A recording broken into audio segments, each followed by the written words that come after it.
सफला एकादशी व्रत कथा। महाराज युधिष्ठिर ने पूछा, हे जनार्दन, पौष कृष्ण एकादशी का क्या नाम है? उस दिन कौन से देवता का पूजन किया जाता है और उसकी क्या विधि है? कृपया मुझे बताएं। भक्तवत्सल भगवान श्री कृष्ण कहने लगे कि हे धर्मराज, मैं तुम्हारे स्नेह के कारण तुमसे कहता हूं कि एकादशी व्रत के अतिरिक्त मैं अधिक से अधिक दक्षिणा पाने वाले यज्ञ से भी प्रसन्न नहीं होता हूं। अतः इसे अत्यंत भक्ति और श्रद्धा से युक्त होकर करें। हे राजन, द्वादशी युक्त पौष कृष्ण एकादशी का महात्म्य तुम एकाग्रचित होकर सुनो।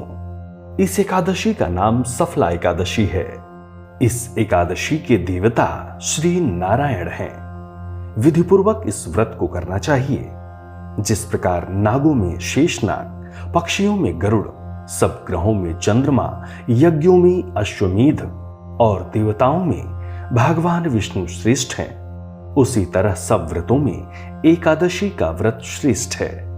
जो मनुष्य सदैव एकादशी का व्रत करते हैं वे मुझे परम प्रिय हैं।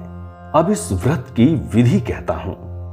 मेरी पूजा के लिए ऋतु के अनुकूल फल, नारियल, नींबू, नैवेद्य आदि 16 वस्तुओं का संग्रह करें। इस सामग्री से मेरी पूजा करने के बाद रात्रि जागरण करें। इस एकादशी के व्रत के समान यज्ञ, तीर्थ, दान, तप तथा और कोई दूसरा व्रत नहीं है। 5000 वर्ष तप करने से जो फल मिलता है उससे भी अधिक फल सफला एकादशी का व्रत करने से मिलता है। हे राजन, अब आप इस एकादशी की कथा सुनिए। चंपावती नगरी में एक महिष्मान नाम का राजा राज्य करता था। उसके 4 पुत्र थे। उन सब में लुम्पक नाम वाला बड़ा राजपुत्र महापापी था। वो पापी सदा परस्त्री और वेश्यागमन तथा दूसरे बुरे कामों में अपने पिता का धन नष्ट किया करता था। सदैव ही देवता, ब्राह्मण, वैष्णवों की निंदा किया करता था। जब राजा को अपने बड़े पुत्र के ऐसे कुकर्मों का पता चला तो उन्होंने उसे अपने राज्य से निकाल दिया। तब वो विचारने लगा कि कहां जाऊं, क्या करूं। अंत में उसने चोरी करने का निश्चय किया। दिन में वो वन में रहता और रात्रि को अपने पिता की नगरी में चोरी करता तथा प्रजा को तंग करने और उन्हें मारने का कुकर्म करता। कुछ समय पश्चात सारी नगरी भयभीत हो गई। वो वन में रहकर पशु आदि को मारकर खाने लगा। नागरिक और राज्य के कर्मचारी उसे पकड़ लेते किंतु राजा के भय से छोड़ देते। वन में एक अति प्राचीन विशाल पीपल का वृक्ष था। लोग उसकी भगवान के समान पूजा करते थे। उसी वृक्ष के नीचे वो महापापी लुम्पक रहा करता था। इस वन को लोग देवताओं की क्रीड़ा स्थली मानते थे। कुछ समय पश्चात पौष कृष्ण पक्ष की दशमी के दिन वो वस्त्रहीन होने के कारण शीत के चलते सारी रात्रि सो नहीं सका। उसके हाथ पैर अकड़ गए। सूर्योदय होते होते वो मूर्छित हो गया। दूसरे दिन एकादशी को मध्याह्न के समय सूर्य की गर्मी पाकर उसकी मूर्छा दूर हुई। गिरता पड़ता वो भोजन की तलाश में निकला। पशुओं को मारने में वो समर्थ नहीं था, अतः पेड़ के नीचे गिरे हुए फल उठाकर वापस उसी पीपल वृक्ष के नीचे आ गया। उस समय तक भगवान सूर्य अस्त हो चुके थे।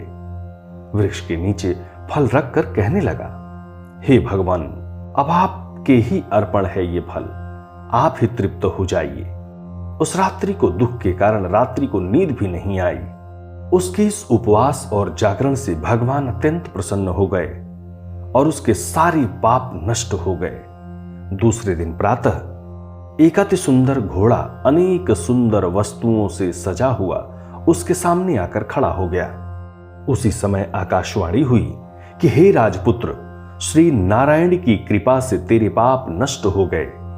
अब तू अपने पिता के पास जाकर राज्य प्राप्त कर। ऐसी वाणी सुनकर वो अत्यंत प्रसन्न हुआ और दिव्य वस्त्र धारण करके भगवान आपकी सदा ही जय हो कहकर अपने पिता के पास गया। उसके पिता ने प्रसन्न होकर उसे समस्त राज्य का भार सौंप दिया और वन का रास्ता लिया। अब लुम्पक शास्त्रानुसार राज्य करने लगा। उसके स्त्री पुत्र आदि सारा कुटुंब भगवान नारायण का परम भक्त हो गए। वृद्ध होने पर वो भी अपने पुत्र को राज्य का भार सौंपकर वन में तपस्या करने चला गया और अंत समय में बैकुंठ को प्राप्त हुआ। अतः जो मनुष्य इस परम पवित्र सफला एकादशी का व्रत करता है उसे अंत में मुक्ति मिलती है। जो नहीं करते वे पूंछ और सींगों से रहित पशुओं के समान हैं। इस सफला एकादशी के महात्म्य को पढ़ने से अथवा श्रवण करने से मनुष्य को अश्वमेध यज्ञ का फल मिलता है। ओम नमो भगवते वासुदेवाय। सब्सक्राइब करें टोटल भक्ति को। अब हमारे वीडियोस को सबसे पहले देखने के लिए बेल आइकन को दबाना ना भूलें।